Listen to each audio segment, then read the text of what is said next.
Hello friends, क्या आप भी अपने इंग्लिश को इम्प्रूव करना चाहते हैं? तो आप बिल्कुल एक सही वीडियो में आए हैं। इस वीडियो में हम लोग बहुत ही एंजॉय करते हुए चीज़ों को सीखेंगे भी और एंजॉय भी करेंगे।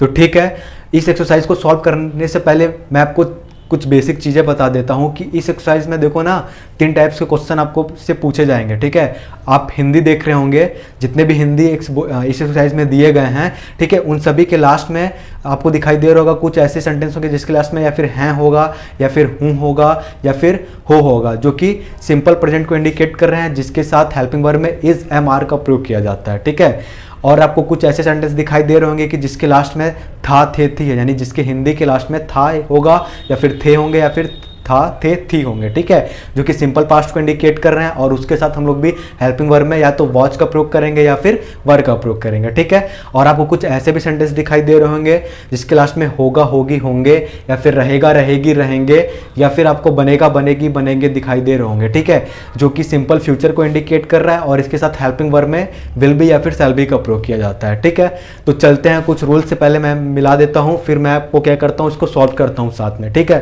तो देखो, जिसके लास्ट में है हूँ हो रहेगा उसमें इज एम आर का प्रयोग किया जाता है। अगर आपका सिंगुलर सब्जेक्ट होगा तो उसके साथ क्या लगाएंगे, इज, यानी सिंगुलर सब्जेक्ट का मतलब होता है कि जब भी आपको हिंदी पढ़ने से ऐसा महसूस हो कि एक इंसान के बारे में बात किया जा रहा है तो हम लोग क्या करेंगे, इसका प्रयोग करेंगे। अब लिखा है कि प्लूरल सब्जेक्ट के साथ आर, यानी कि आपको हिंदी पढ़ने से ऐसे लगेगा कि एक से अधिक इंसान के बारे में बात किया जा रहा है तो क्या लगाओगे, आर लगाओगे हेल्पिंग वर्ब के रूप में। और आपका सब्जेक्ट मैं रहेगा, यानी जिसको इंग्लिश में आई बोलते हैं, तो उसके साथ हम लोग क्या लगाएंगे दोस्त, एम लगाएंगे। और लिखा है कि यू के साथ आर, यानी आपका जो यू होता है ना, वो सिंगुलर सब्जेक्ट भी होता है प्लूरल सब्जेक्ट भी होता है। दोनों के साथ हम लोग किसका प्रयोग करेंगे, आर करेंगे। है हूँ वाला फैमिली आपको समझ में आ गया होगा। अब नेक्स्ट फैमिली के पास जाते हैं, था थे थी वाला है। तो जिस भी हिंदी सेंटेंस के लास्ट में था थे थी रहेगा तो उसमें सिंगुलर सब्जेक्ट के साथ क्या लगाएंगे, वॉच लगाएंगे। यानी कि आपको बताया ना सिंगुलर सब्जेक्ट क्या होता है, एक इंसान के बारे में बात किया जाता है, उसी को हम लोग क्या बोलते हैं, सिंगुलर सब्जेक्ट। ठीक है, उसके साथ हम लोग वॉच का प्रयोग करेंगे। प्लूरल सब्जेक्ट के साथ हम लोग किसका यूज करेंगे फ्रेंड्स, वर का प्रयोग करेंगे। और यू के साथ हम लोग किसका प्रयोग करेंगे, वर का, क्योंकि यू आपका जो होता है वो सिंगुलर सब्जेक्ट भी होता है प्लूरल सब्जेक्ट भी होता है, इसलिए इसमें वर का प्रयोग करेंगे। ठीक है, अब आपका जो फ्यूचर सिंपल फ्यूचर है जिसके लास्ट में होगा होगी होंगे रहेगा रहेगी रहेंगे या फिर बनेगा बनेगी बनेंगे आएगा, तो उसमें क्या लगता है, विल भी लगता है हेल्पिंग वर्ब या फिर शैल भी लगता है। तो इसका बहुत ही इजी कॉन्सेप्ट है। अगर इस टाइप का आपको लास्ट में दिखाई देगा तो उसमें विल भी या फिर शैल भी लगाओगे तो देखो, जो सब्जेक्ट आपका आई रहेगा या फिर वी रहेगा तो उसके साथ से क्या लगता है, शैल भी। ध्यान से देखना, ध्यान से सुनना कि जो आपका सब्जेक्ट रहेगा आई हो चाहे वी हो, उसके साथ हम लोग क्या लगाएंगे, शैल बी का प्रयोग करेंगे। अगर आपका सब्जेक्ट आई या फिर वी नहीं रहेगा तो उसके साथ आप क्या करेंगे, विल बी लगाएंगे। यानी कि आपका सब्जेक्ट आई या फिर वी रहेगा तभी आप शैल बी का प्रयोग करेंगे। अगर आपका सब्जेक्ट आई या फिर वी नहीं है, कोई अदर सब्जेक्ट है, तो उसके साथ आप क्या करेंगे, विल बी का प्रयोग करते हैं। ठीक है, तो आज उम्मीद करता हूँ कि इतना आपको समझ में आ गया होगा। अब चलते हैं क्वेश्चंस को ट्रांसलेट करने। ठीक है, बहुत ही मजा आएगा और मैं दावा देता हूँ कि आपको ये वीडियो समझाई, मतलब कि ये एक्सरसाइज आप सॉल्व भी कर लेंगे। ठीक है, तो देखो पहला क्या लिखा है कि मैं शिक्षित हूँ। अब देखो सबसे पहला मैं शिक्षित हूँ लिखा है, तो इसमें हम लोग पकड़ेंगे कि कौन सा वाला है, इज एम आर वाला है कि वॉज वर्ब वाला है कि विल बी शैल बी वाला है। तो लास्ट में क्या लिखा है, हूँ, जो कि इंडिकेट कर रहा है इज एम आर वाले को ना। ठीक है, इज एम आर वाले को इंडिकेट कर रहा है। तो मैथ्स का इंग्लिश क्या होता है, आई, और इज एम आर वाले में है तो मैं आपको बताया हूँ कि आई के साथ किसका यूज किया जाता है, एम। तो I am educated, I am educated का मतलब क्या होता है कि मैं शिक्षित हूँ। ठीक है, नेक्स्ट लिखा है कि मेरे पिता शिक्षित थे। तो मेरे पिता शिक्षित थे, तो ये वॉजवर वाले में आ रहा है। तो कौन शिक्षित थे, मेरे पिता। मेरे पिता का मतलब क्या होता है, माई फादर। और माई फादर यानी एक इंसान के बारे में बात किया जा रहा है, यानी आपका सब्जेक्ट जो है वो सिंगुलर सब्जेक्ट है। तो इसमें वॉजवर में से क्या लगाएंगे फ्रेंड्स, आप वॉज का प्रयोग करेंगे। ठीक है, my father was educated, my father was educated का मतलब मेरे पिता शिक्षित थे। नेक्स्ट लिखा है कि मेरा पुत्र शिक्षित होगा। तो इसके लास्ट में क्या आ रहा है, होगा, यानी ये विल बी शैल बी वाला है। ठीक है, और मैं आपको बताया भी हूँ कि आई कब अगर आपका सब्जेक्ट आई हो या फिर वी हो तब भी आप शैल बी का प्रयोग करेंगे। अगर आपका अदर सब्जेक्ट हो तो आप किसका यूज करेंगे, विल बी का। तो मेरा पुत्र शिक्षित होगा, मेरा पुत्र शिक्षित होगा, तो माई सन विल बी एजुकेटेड। मेरा पुत्र शिक्षित होगा, माई सन विल बी एजुकेटेड। ठीक है, नेक्स्ट क्या लिखा है कि आप गरीब हैं। तो आप गरीब हैं, इसके लास्ट में क्या आ रहा है, यानी ये भी आपका इज एम आर वाला हो गया। ठीक है। तो कौन गरीब है? आप। आपका इंग्लिश क्या होता है फ्रेंड्स? यू होता है, ठीक है। अब मैं आपको बताया हूँ कि यू आपका होता है सिंगुलर भी होता है, प्लूरल भी होता है, ठीक है। लेकिन हम हमेशा क्या लगता है? आर ही लगता है इसके साथ। जैसे आप गरीब हैं, कोई है वहाँ पे है, हम बोले कि आप गरीब हैं, तो एक के इंसान के बारे में बात हो रहा है ना, तो ये तो सिंगुलर सब्जेक्ट में आ गया, इज लगना चाहिए। लेकिन ऐसा नहीं होता है, ये एक्सेप्शन होता है। यू आपका सिंगुलर हो चाहे प्लूरल हो, इसके साथ हमेशा लगता क्या है? आर ही लगता है, ठीक है। तो यू आर पुअर, आप गरीब हैं, ठीक है। नेक्स्ट क्या लिखा है? गरीब लोग ईमानदार होते हैं। तो गरीब लोग ईमानदार होते हैं, तो ये भी आपका इज़-एम-आर वाला आ रहा है। तो कौन लोग ईमानदार होते हैं? गरीब लोग। तो हिंदी पढ़ने से आपको कैसा लग रहा है कि एक से अधिक इंसान के बारे में बात किया जा रहा है, यानी आपका सब्जेक्ट प्लूरल सब्जेक्ट हुआ। तो इज़-एम-आर में से क्या लगाओगे? आर लगाओगे। The poor are honest. The poor are honest का मतलब क्या होता है कि गरीब लोग ईमानदार होते हैं। नेक्स्ट क्या लिखा है? क्या गरीब लोग ईमानदार रहेंगे? तो लास्ट में क्या आ रहा है? रहेंगे आ रहा है ना, तो ये भी विल बी शैल बी वाला है। बट इसमें कुछ आपको डिफरेंस नजर आएगा कि इसकी स्टार्टिंग क्या से हो रही है। तो क्या से हो रही है, तो ये थोड़ा अलग तरीके से बनता है, ठीक है। तो कौन लोग ईमानदार रहेंगे? गरीब लोग, ठीक है। तो ये आपका क्या हो जाएगा फ्रेंड्स? विल लगाओगे, ठीक है। Will the poor. अब बताओ विल क्यों लगाओगे? क्योंकि शैल बी का प्रयोग किसके साथ किया जाता है? आई और वी रहेगा तभी शैल बी का प्रयोग करोगे, और अदर सब्जेक्ट रहेगा तो विल बी का प्रयोग करोगे। तो कौन ईमानदार रहेंगे? गरीब लोग। गरीब लोग आपका क्या है? सब्जेक्ट है, अदर सब्जेक्ट है, तो इसके साथ किसका यूज करेंगे? विल। तो will the poor be honest. Will the poor be honest का मतलब गरीब लोग ईमानदार।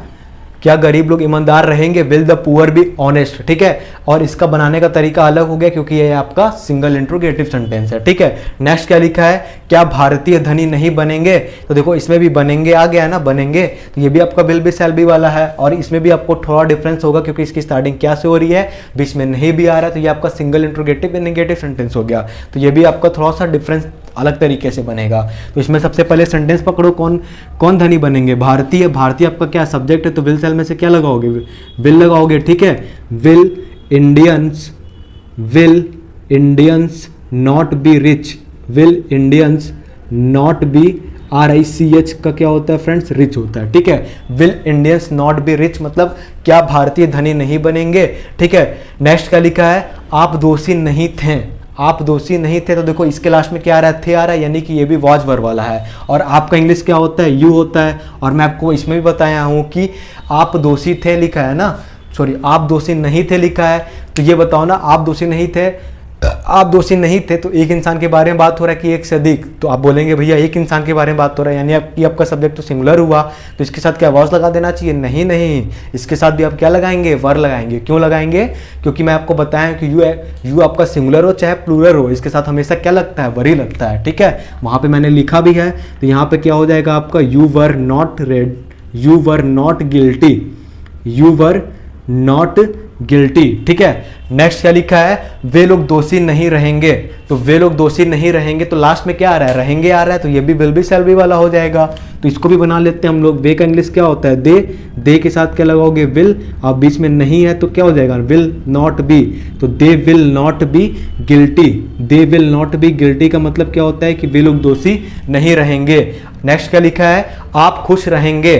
तो इसके भी लास्ट में रहेंगे आ रहा है, तो ये भी भैया विल बी शैल बी वाला हो गया, ठीक है। तो इसमें आपका अंग्रेजी क्या होता है? यू, और यू के साथ विल बी की शैल बी लगाओगे। विल बी लगाओगे क्यों? क्योंकि शैल बी का प्रयोग केवल आई और वी के साथ ही किया जाता है। तो यहाँ तो ना तो आई है ना तो वी है कि हम शैल बी लगाएंगे, ठीक है। तो ये क्या हो जाएगा? You will be happy. You will be happy का मतलब क्या होता है कि आप खुश रहेंगे। नेक्स्ट क्या लिखा है? क्या तुम ईमानदार नहीं हो? तो क्या तुम ईमानदार नहीं हो, लास्ट में क्या आ रहा है? हो आ रहा है, तो समझ जाना अच्छा ये तो इज़-एम-आर वाला है। और ये थोड़ा इसकी स्टार्टिंग क्या से हुई है? अब इसमें नहीं भी है, यानी कि ये आपका सिंगल इंट्रोगेटिव नेगेटिव सेंटेंस है, ठीक है। तो इसको कैसे बनाएंगे? कौन ईमानदार नहीं हो? तुम। तो ये क्या हो जाएगा? Are you not honest. Are you not honest हो जाएगा, ठीक है। आर यू नॉट हॉनेस्ट का मतलब क्या तुम ईमानदार नहीं हो? Are you not honest. Next क्या लिखा है? वह क्यों अप्रसन्न था। तो था से तुम पकड़ दोगे, अच्छा ये तो भैया वाज वर वाला है, ठीक है। तो वहाँ पे क्या हो जाएगा? वह क्यों अप्रसन्न था। ये भी थोड़ा अलग वाला सेंटेंस है, यानी डबल इंट्रोगेटिव सेंटेंस है। तो क्यों का इंग्लिश क्या होता है? वाई होता है। कौन अप्रसन्न था? वह। सिंगुलर सब्जेक्ट है तो क्या लगाओगे? वॉज। तो why was he unhappy. Why was he unhappy, ठीक है। वाई वॉज ही अनहैप्पी, वह क्यों अप्रसन्न था। नेक्स्ट क्या लिखा है, बच्चे कैसे नटखट होते हैं, तो समझ जाना। अच्छा लास्ट में है तो ये भी आपका इज एम आर वाला है, ठीक है। अब बच्चे कैसे नटखट होते हैं, तो कैसे की इंग्लिश क्या हो जाएगी, how.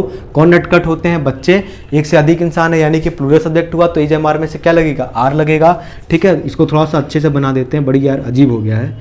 How are children, CHILDREN, ठीक है। हाउ आर चिल्ड्रेन, नटखट का क्या हो जाएगा फ्रेंड, नॉटी हो जाएगा, NAUGHTY। How are children naughty मतलब बच्चे कैसे नटखट होते हैं। नेक्स्ट क्या लिखा है, दूध क्यों उजला होता है, तो लास्ट में क्या आया है आया है, तो समझ जाना इज एम आर वाला है। तो दूध क्यों उजला होता है, ये भी आपका डबल इंट्रोगेटिव सेंटेंस है, तो ये क्या हो जाएगा, क्यों का इंग्लिश क्या हो जाएगा, वाई। क्या तुम दूध को गिन सकते हो, नहीं गिन सकते हो, तो इसको सिंगुलर सब्जेक्ट में रखा जाता है और इसके साथ भी हम लोग इसका प्रयोग करते हैं, ठीक है। तो यहाँ पे क्या हो जाएगा, why is milk white. Why is milk white का मतलब क्या होता है कि दूध क्यों उजला होता है। नेक्स्ट क्या लिखा है, माता दयालु होती हैं। सही बात है यार, माता दयालु होती हैं, इसलिए भाई कभी भी लव मैरिज करो चाहे जो भी अरेंज मैरिज करो, अपने माँ बाप का ध्यान रखा करो, ठीक है।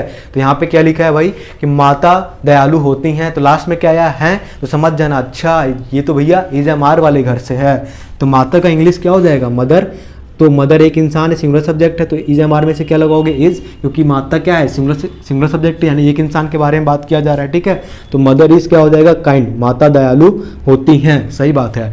सोना चमकीला होता है, तो देखो समझ जाना, सोना चमकीला होता है लास्ट में है तो पकड़ लेना। अच्छा ये भी भैया इज एम आर वाले घर का है। क्या तुम सोना को गिन सकते हो, एक सोना दा, दो सोना दा, नहीं ना गिन सकते हो, इसको तो तौला जा सकता है ना। तो जिसको हम लोग गिन नहीं सकते हैं उसको हम लोग सिंगुलर सब्जेक्ट में रखते हैं, ठीक है। तो सोना का क्या हो जाएगा फ्रेंड, गोल्ड हो जाएगा, ठीक है। और सिंगुलर सब्जेक्ट में आ रहा है तो इज लगा दोगे। चमकीले का क्या होता है फ्रेंड, ब्राइट होता है, गोल्ड इज ब्राइट, सोना चमकीला होता है। नेक्स्ट क्या लिखा है, क्या सूर्य गर्म नहीं होता है, तो ये भी है, लास्ट में क्या आया है ना, तो समझ जाना। अच्छा ये भी इज एम आर वाला है। और आपका इसकी स्टार्टिंग क्या से है, बीच में नहीं भी है, जो कि इंडिकेट कर रहा है सिंगल इंट्रोगेटिव इन नेगेटिव सेंटेंस को, ठीक है। तो कैसे बनाओगे, कौन गर्म नहीं होता है, सूर्य एक है कि बहुत सारा, एक है तो कोई भी एक चीज होता है यानी सिंगुलर सब्जेक्ट है तो इज लगा दोगे, ठीक है। और सूर्य एक है तो इसके पहले द भी लगता है। कोई भी दुनिया में, पूरी इस धरती पे कोई भी चीज़ अगर, पूरी धरती में चाहे पूरी यूनिवर्स में कोई भी चीज़ अगर एक कोई होता है तो उसके साथ हम लोग क्या यूज़ करते हैं फ्रेंड्स, द का प्रयोग करते हैं, ठीक है। तो is the sun not hot, is the sun not hot, is the sun not hot का मतलब क्या होता है कि क्या सूर्य गर्म नहीं होता है, is the sun not hot, ठीक है। नेक्स्ट क्या लिखा है, आप क्यों ईमानदार हैं, ठीक है। आप क्यों ईमानदार हैं, तो इसके भी लास्ट में क्या आ रहा है तो समझ जाना। अच्छा ये भी भैया इज एम आर वाला है, तो बीच में क्यों है, तो ये आपका डबल इंट्रोगेटिव सेंटेंस है, तो क्यों का इंग्लिश क्या होता है, वाई। कौन ईमानदार है, आपका इंग्लिश क्या होता है, यू। और मैं आपको बताया हूँ कि यू के साथ हमेशा क्या लगता है, इज एम आर में से आर लगता है। तो वाई आर यू हॉनेस्ट, आप क्यों ईमानदार हैं, वाई आर यू ऑनेस्ट, ठीक है। और इसके साथ भी क्वेश्चन मार्क लगा देंगे। नेक्स्ट क्या लिखा है, मेरा भाई क्यों दोषी था, तो मेरा भाई क्यों दोषी था, मेरा भाई क्यों दोषी था, इसके लास्ट में क्या आ रहा है, था आ रहा है, तो समझ जाना। अच्छा भैया ये तो वाज या फिर वर वाले कहा, ठीक है। तो इसमें क्यों आ रहा है, तो क्यों का इंग्लिश क्या हो जाएगा, वाई हो जाएगा। कौन दोषी था, मेरा भाई तो एक इंसान है यानी कि सिंगुलर सब्जेक्ट है, तो सिंगुलर सब्जेक्ट है तो वाज वर में से क्या लगाओगे, वाज। तो why was my brother, why was my brother, ठीक है। वाई वॉज माई ब्रदर, दोषी का क्या होता है, guilty, GUILTY, guilty. Why was my brother guilty, मेरा भाई क्यों दोषी था, ठीक है। नेक्स्ट क्या लिखा है कि आप तैयार नहीं रहेंगे, तो समझ जाना। अच्छा भैया लास्ट में रहेंगे है तो सोचना माइंडवा में। अच्छा ये तो विल बी शैल बी वाले कहा, तो इसको कैसे बनाओगे, यू का इंग्लिश क्या होता है, सॉरी आप का इंग्लिश यू होता है, अब विल बी लगाओगे कि शैल बी, क्या लगाओगे, विल, ठीक है। तो you will not be ready, you will not B READY, ठीक है, READY लिखा है, you will not be ready, आप तैयार नहीं रहेंगे। नेक्स्ट क्या लिखा है, वह क्यों भूखा रहेगा, तो समझ जाना, लास्ट में रहेगा आ रहा है ना, तो समझ जाना। अच्छा ये भी विल बी शैल बी वाला घरे का, तो क्यों का इंग्लिश क्या हो जाएगा, वाई हो जाएगा, ठीक है। अब देखो कैसे बनाओगे, क्यों का वाई हो गया, कौन भूखा रहेगा, वह, तो विल शैल में से क्या लगाओगे, विल, तो वाई विल ही, ठीक है, why will he be hungry हो जाएगा, why will he be hungry, HUNGRY, ठीक है। और इसमें क्वेश्चन मार्क लग जाएगा, why will he be hungry. Next क्या लिखा है, गरीब लोग गरीब नहीं रहेंगे। तो समझ जाना, फिर से आ रहा है रहेंगे, यानी कि विल बी शैल बी वाला आ रहा है। तो कौन लोग गरीब नहीं रहेंगे, गरीब लोग। तो गरीब लोग का द पुअर भी होता है या फिर पुअर पीपल भी लिख सकते हो, कोई भी लिख सकते हो, चलेगा। विल बी शैल बी में से क्या लगाओगे, ठीक है, विल बी लगेगा, यानी कि the poor will not B हो जाएगा। ठीक है, अब बोलोगे नॉट क्यों आ गया भैया, नहीं आ गया तो नहीं का भी अंग्रेजी नॉट बनाओगे ना, तो the poor will not B, गरीब का क्या हो जाएगा, poor. The poor will not B, poor का मतलब गरीब लोग गरीब नहीं रहेंगे। नेक्स्ट क्या लिखा है फ्रेंड्स, अमीर लोग अमीर होंगे और गरीब लोग गरीब होंगे। सही बात है यार, अगर तुम लोग भी अगर सही समय पे नहीं पढ़े लिखे तो यही किस्सा होगा कि अमीर का बेटा अमीर और गरीब का बेटा गरीब ही हो जाएगा। इसलिए अपने अंदर स्किल्स पैदा करो, लाइफ में आगे बढ़ो। ठीक है, छोटी मोटी चीज़ों के चक्कर में मत पड़ो, दुनियादारी के चक्कर में मत पड़ो, अपने ऊपर फोकस करो, अपनी बुराइयों को पहचानो, ज़िंदगी में आगे बढ़ो। ठीक है, चुतियाफा मत करो अपने लाइफ में, नहीं तो बहुत ज़्यादा बाद में ना बहुत ज़्यादा दिक्कत होगा। अभी यूथ हो, 18 साल 20 साल 22 साल 25 साल हो, ठीक है, अपने ऊपर वर्क करो, ये एनर्जी वापस नहीं आएगा जो आज तुम्हारे पास है। ठीक है, पढ़ लिख लो, अगर पढ़ने लिखने का मन नहीं कर रहा है तो कोई ऐसा काम कर लो जिससे तुम अपने लाइफ में ग्रो कर सको। ठीक है, इधर उधर की बातें मत करो। ठीक है, ज़्यादा से ज़्यादा अपने ऊपर टाइम दो, अपने आप पे अपना समय अपने आप पे खर्च करो, वरना बाद में रोने के सिवा कुछ नहीं होगा। क्योंकि ये दुनिया का कड़वा सच है कि इस दुनिया में कोई तुम्हारा कितना ही अपना क्यों ना हो, एक समय छोड़ के चला ही जाएगा और तुम्हें अपनी लाइफ खुद से सर्वाइव करनी पड़ेगी। नहीं तो यही वाला खुद से किस्सा सुनोगे भैया, अमीर लोग अमीर होंगे और गरीब लोग गरीब। अगर तुम्हारे माँ बाप गरीब है तो अपना टाइम वेस्ट मत करो। ठीक है, कुछ सीखो, ये समय है, ठीक है, दोबारा नहीं आएगा प्लीज़। ठीक है, तो नेक्स्ट क्या लिखा है कि अमीर लोग अमीर होंगे और गरीब लोग गरीब होंगे। तो देखो होंगे हो गया होंगे, तो ये भी आपका विल बी शैल बी वाला है। तो कौन लोग अमीर होंगे, अमीर लोग का होता है द रिच, या फिर रिच पीपल भी लिख सकते हैं, तो हम द रिच ही लिख देते हैं। और इसके साथ क्या लगा दोगे, will be, the rich will be rich, मतलब अमीर लोग अमीर होंगे। और का इंग्लिश क्या हो जाएगा, एंड। ठीक है, गरीब लोग गरीब रहेंगे, तो गरीब लोग का इंग्लिश क्या हो जाएगा, द पुअर, या फिर पुअर पीपल भी लिख सकते हैं हो, the poor will be poor, यानी गरीब लोग गरीब रहेंगे। ठीक है, नेक्स्ट क्या लिखा है, हम तैयार हैं। तो लास्ट में क्या आ रहा है, तुम पकड़ लिया, अच्छा ये तो भैया इज एम आर वाला है।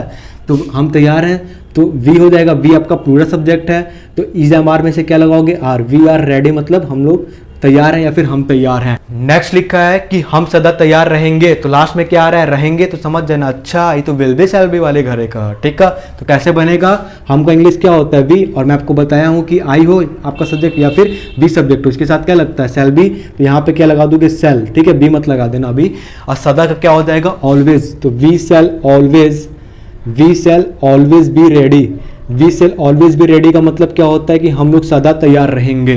तो उम्मीद करता हूँ कि दोस्तों ये वीडियो आपको समझ में आया होगा। अगर कोई भी आपको डाउट है तो प्लीज़ कमेंट करके हमें ज़रूर बताइएगा। और इस वीडियो में आपको थोड़ा मोड़ा डाउट तो होगा, कब, जब आप मेरे आगे के वीडियो को देखे होंगे तो आपको कोई भी डाउट नहीं होगा। अगर आप मेरे आगे के वीडियो को नहीं देखे हैं, ठीक है, तो आपको थोड़ा मोड़ा डाउट ज़रूर होगा।